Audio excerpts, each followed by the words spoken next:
sampai kayak Oke, itu emang benar itu di Altadena di LA.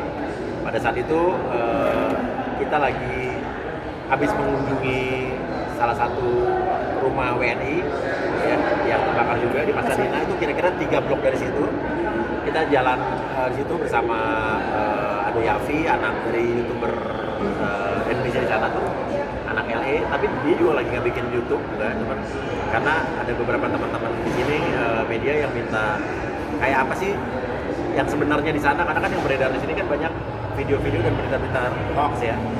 Jadi video-video AI yang di sini beredar dan orang pada percaya.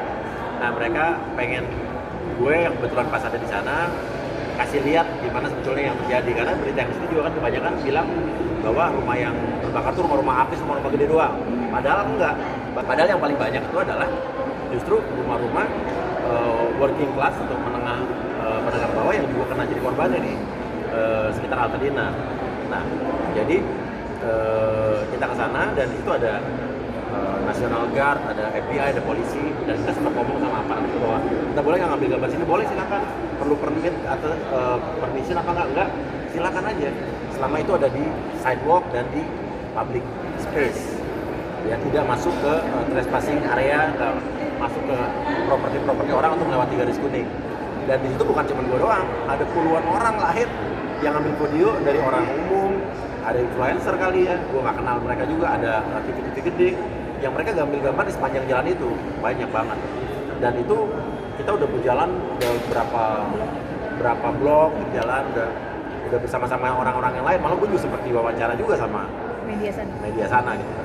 Nah, terus habis itu pas habis kita jalan dari rumah sebelah, terus habis itu kita pengen ngobrol sama orang Indonesia yang emang tahu keadaan di situ kan, tahu keadaan selama mereka tinggal di LA itu gimana gitu kan. Jadi bahwa orang bilang banyak yang nyumpain kan di Indonesia bahwa bilangnya katanya syukurin tuh Amerika biarin aja karena orang-orang kaya.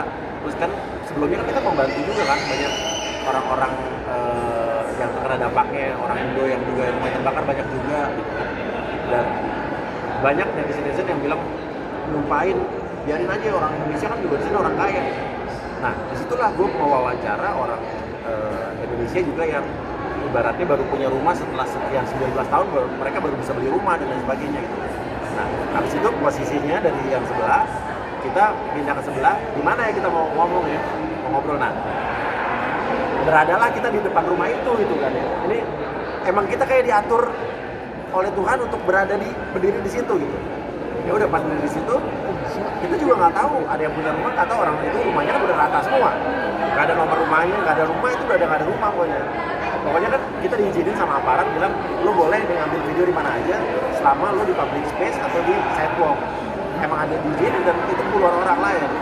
Dan di sebelah kita juga ada TV gede, ada juga orang yang ngambil gambar, dan malah kalau dilihat di video viralnya itu ada juga tuh orang yang ngambil gambar malah ngelewatin garis kuning kan, tapi didiemin aja gitu kan. Nah, pas gue baru ngomong sekitar paling sebelum semenit ya, 10 menit tiba-tiba ada yang nanya who are you?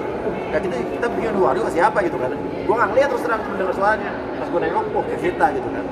Udah si Yafi anak Ele bilangin kita dari Indonesia gitu kan. Tapi belum dia bilang ini rumah gue segala macam, dan kita langsung stop. Dia bilang untuk stop filming, kita langsung stop kok. Langsung kita stop untuk rekaman, record kita stop, dan habis itu udah kita nggak lanjutkan. Dan saya juga nggak tahu bahwa mereka ngerekam kita nggak tahu gitu kan.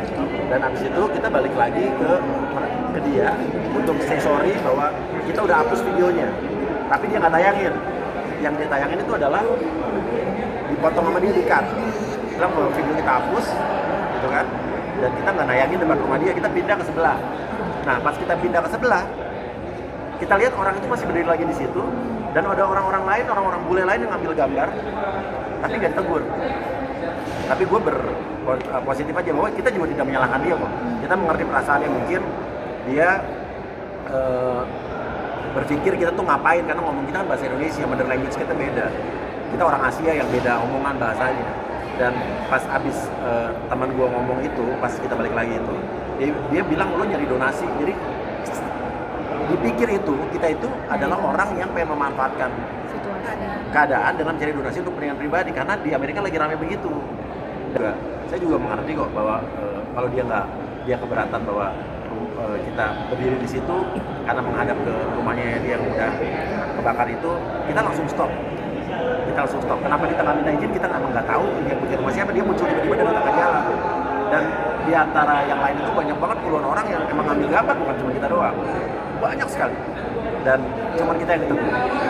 Ada yang ngetek Cinta di situ. Gue nggak tahu di Cinta, ternyata di TikToknya Cinta udah lumayan terkenal di Amerika karena pernah ada beberapa konten dia FYP di TikToknya Amerika. Dia sempat ada yang bule-bule yang nge-DM dia, tapi bedanya kalau netizen Amerika sama Cinta dibalas diterangin mereka ngerti. Ya sorry, tapi kalau Indonesia Cinta balas dihajar, itu bedanya. Jadi gue bilang, Cinta udah nggak usah dibalas, udah gitu. Kalau mau balas jangan pakai hati, ya balasnya santai aja gitu. Soalnya pada saat itu yang nggak buat konten buat sosial media kita ya. Dan pada saat itu kan kalau gua mau buat konten saat itu udah pasti gua upload kan. Karena kan viralnya pada beberapa waktu setelah itu viral di Amerikanya ya. Tapi kita kan memang nggak ada di mana-mana, sampai sekarang nggak ada. Kita cuma kirimin ke teman-teman media yang saya nggak enak sebutin juga ya.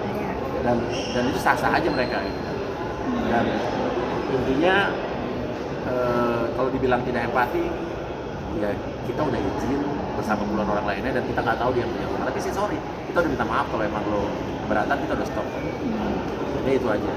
Dan setelah itu videonya viral, kan nonton kan sampai berapa juta ya? Teman gue bilang bahwa ternyata dia habis itu buka donasi buat dia pribadi. Nah, alhamdulillah donasinya banyak. Setelah itu kata Cinta udah 14.000, sekarang udah 14.000 US dollar. Dan Cinta nyumbang. Cinta donate juga donasi ke linknya dia. Ya dengan semampu dia ya. Tapi gue bilang, lu Cinta kok kamu kamu ibaratnya udah dimasukin di upload sama dia, kamu masih mau nyumbang, nggak apa-apa kasihan. Oh ya udah nggak apa-apa. Apa sih Mas? Aduh, saya mah kalau netizen dari dulu udah biasa, nggak peduli. Bener, netizen masih cuma baca, ketawa. Kalau saya lagi mau balas ya balas, tapi balasnya nggak pakai hati. Balas yang lucu-lucu aja itu, nanggepinnya. Ya. Mas berapa lama sih di LA dan kemarin ke Amerika sendiri? Gue seminggu lebih. Ngapain sih sebetulnya di Amerika? Kalau ditanya lagi, ada yang bilang, Uya masa reses kok luar negeri? Yes. Uya itu reses di Jakartanya udah selesai dari tanggal 30 Desember. Udah ada laporannya, udah selesai resesnya. Dan kalau ditanya lagi, ngapain lu reses di luar negeri? Ini yang lu pada nggak tahu. Uya itu dapilnya DKI 2. Artinya daerah pemilihan gua DKI 2 itu Jakarta Selatan, Jakarta Pusat, dan luar negeri. Apa itu luar negeri? Artinya semua orang WNI yang ada di luar negeri itu memilih gue. Dan bukannya sombong, bukannya congkak, ini faktanya. Uya adalah DPR RI dengan suara luar negeri tertinggi. Jadi pemilih gue di luar negeri. Jadi kalau besok lo melihat gue juga ada di LA, di New York, di Finlandia, di Malaysia, di Hong Kong, jangan iri. Emang dapil gue. Itu dapil gue boleh dong mengunjungi pemilih gue di situ. Pemilih gue banyak di situ. Gak ada. Dan gue merasa gue fine aja. Kalau kesalahan yang gue buat itu kemarin gue tidak tahu. Ini kan gini, kejadian seperti ini kan sebenarnya ada 3 penyebabnya: ketidaktahuan, kesalahpahaman, atau kurang informasi.